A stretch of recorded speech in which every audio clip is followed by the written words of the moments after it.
তাহলে আমাদের জীবনযাত্রা শুরু হয়েছে কোন জায়গা থেকে? রু জগৎ থেকে। রু জগতে ততদিন ছিলাম যতদিন রব চেয়েছেন।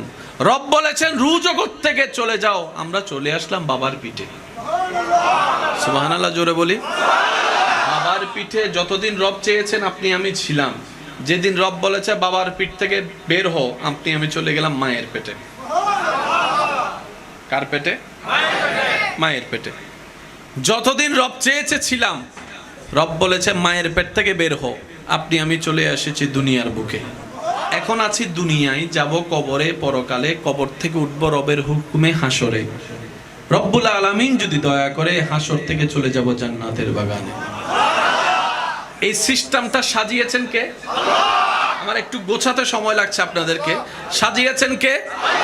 আল্লাহ। আপনি এখন সেই স্টেশনে আছেন যার পিছনে 3টা স্টেশন, রু জগৎ,